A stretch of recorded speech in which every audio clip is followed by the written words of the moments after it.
participated in Yes. all of the charter proposals, Hearings, yeah. the hearings, yes.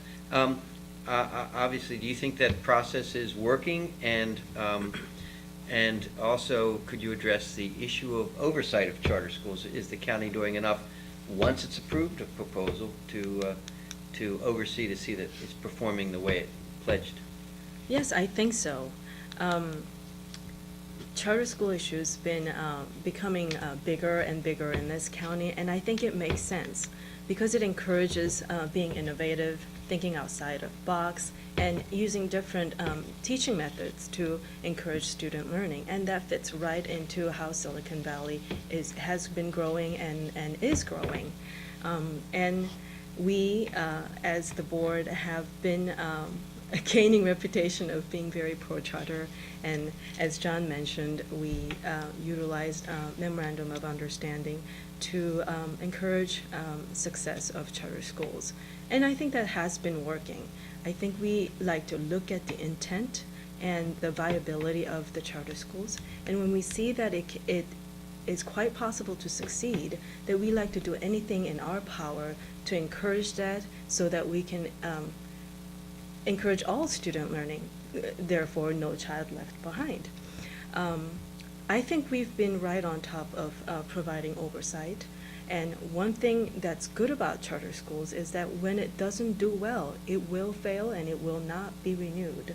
And as an example that I can give is a Pathfinder charter school that was granted, and it barely lasted a year, and we took in and folded into alternative education department.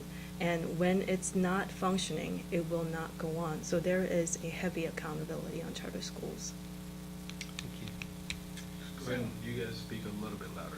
Just a tad bit, Okay. both of you. So I'm going to ask you each a question, but kind of frame it a little bit differently, given that, Anna, you are the incumbent. Okay. You've talked a little bit about your role and the board as a whole and how you work together. But if you could just kind of reiterate, what is your view of the current board and how they operate, how they function? And then how do you think your board should be measured 4 years from now? As I mentioned earlier, I am honored to be on this board and to serve together with the current board members. In the 8 years I've served, this is the most highest functioning and well,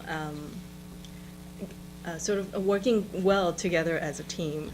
And I'm excited for the possibilities of what we can do with the new superintendent of the county, and what direction we will go, and what changes we might bring to this county, being the leaders of the boys in our public education. And I forgot the second Measurement. measurement, how we should be measured in 4 years.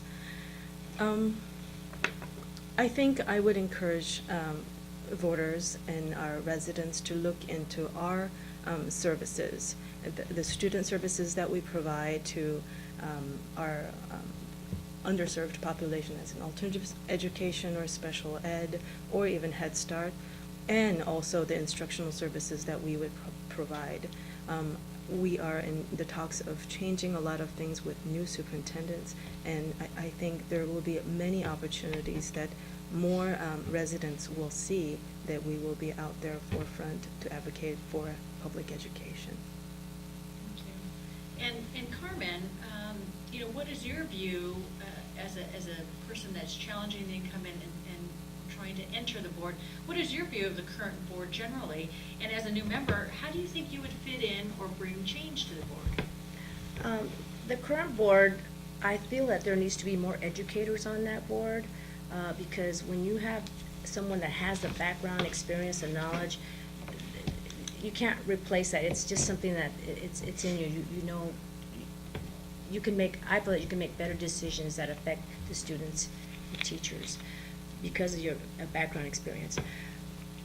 The other thing that I would like to mention is that you had mentioned the other part. What was it? How would you fit in or bring change? Oh, the change that I would like to see is the way you can measure the change of a board is if you can bring that the Hispanic dropout rate. That's how you can measure if they are doing their job. They've known about this for quite a while, but they haven't done anything about it, and my question is why? It's not something new. So what I would like to do is make some changes, you know, let's have some meetings. Let's take a proactive approach and meet with the high schools, meet with the different districts. How, you know, put our heads together, let's tackle this problem about the high school dropout rate. That's what I would do. That's how I would measure the board if they were being effective, if they can bring down that achievement gap by lowering the high school dropout rate. Anna and Carmen, if you can just spend a minute or two and tell us why you think you should be reelected or elected as the trustee for Area 5 for the Santa Clara County Office of Education. Anna?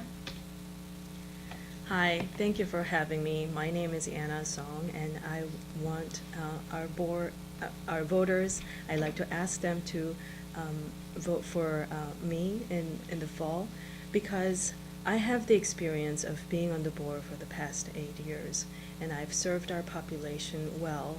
I'm the only incumbent running that have been endorsed by the county teachers, and I think that says a lot. And I'm the county trustee who have been available to all of my constituents, including students, parents, and teachers.